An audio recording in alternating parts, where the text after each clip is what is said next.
सपा के पूर्व महासचिव और पूर्व मंत्री स्वामी प्रसाद मौर्य के यूपी के कुशीनगर से लोकसभा चुनाव लड़ने की बात इन दिनों सुर्खियों में है। सूत्रों के मुताबिक इंडिया गठबंधन से उनकी बातचीत चल रही है।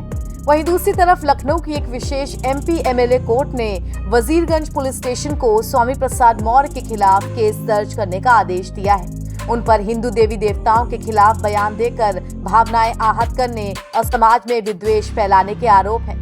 खबर है कि स्वामी प्रसाद मौर्य कुशीनगर से लोकसभा चुनाव लड़ सकते हैं। चुनाव के लिए इंडिया गठबंधन से सपा के पूर्व नेता स्वामी प्रसाद मौर्य की बातचीत चल रही है।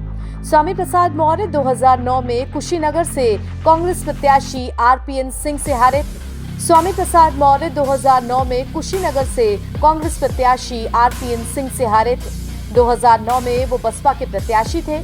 स्वामी प्रसाद मौर्य कुशीनगर जिले की पडरौना विधानसभा सीट से लगातार 3 बार विधायक भी चुने जा चुके हैं। समाजवादी पार्टी से अलग होकर राष्ट्रीय शोषित समाज पार्टी बनाने वाले स्वामी प्रसाद भी इंडिया गठबंधन में शामिल होकर चुनाव लड़ सकते हैं। सूत्रों के मुताबिक स्वामी प्रसाद मौर्य की इंडिया गठबंधन के साथ बातचीत चल रही है। चर्चा है कि उन्होंने इंडिया गठबंधन से कुशीनगर से लोकसभा चुनाव लड़ने की मांग की है। उनकी मांग पर कांग्रेस की ओर से हरी झंडी मिलती दिख भी रही है। बता दें कि बीते दिनों 10 मार्च 2024 को स्वामी प्रसाद मौर्य ने कांग्रेस के प्रदेश प्रभारी अविनाश पांडे से मुलाकात की। इस दौरान दोनों नेताओं के बीच लोकसभा चुनाव में इंडिया गठबंधन में शामिल होकर चुनाव लड़ने पर चर्चा हुई। बताया जा रहा है कि स्वामी प्रसाद मौर्य भी इंडिया गठबंधन का हिस्सा हो सकते हैं। हालांकि अभी दोनों पार्टियों की ओर से कोई आधिकारिक बयान सामने नहीं आया है, लेकिन राजनीतिक गलियारों के बीच चर्चा है कि कांग्रेस पार्टी स्वामी प्रसाद मौर्य पर कुशीनगर से दांव लगा सकती है।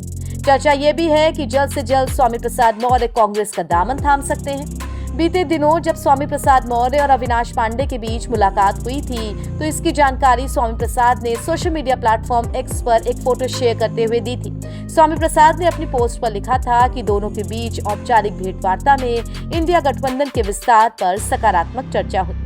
बता दें कि सपा छोड़ने के तुरंत बाद स्वामी प्रसाद मौर्य ने अपनी नई पार्टी बनाने का ऐलान कर दिया था।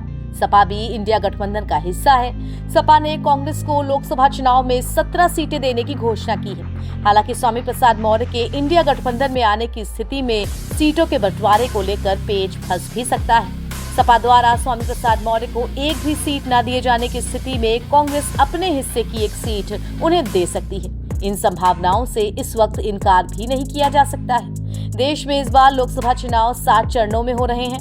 बस्ती मंडल में छठे चरण में 25 मई को, गोरखपुर मंडल की सीट पर 1 जून को 7वें चरण में वोटिंग होगी। गोरखपुर बस्ती मंडल में कुल 8 लोकसभा सीटें हैं। गोरखपुर मंडल में गोरखपुर, देवरिया, महाराजगंज, कुशीनगर, बांसगांव और बस्ती मंडल में बस्ती, संत कबीर नगर और डुमरियागंज सीट आती है। एनबीटी ऑनलाइन की रिपोर्ट।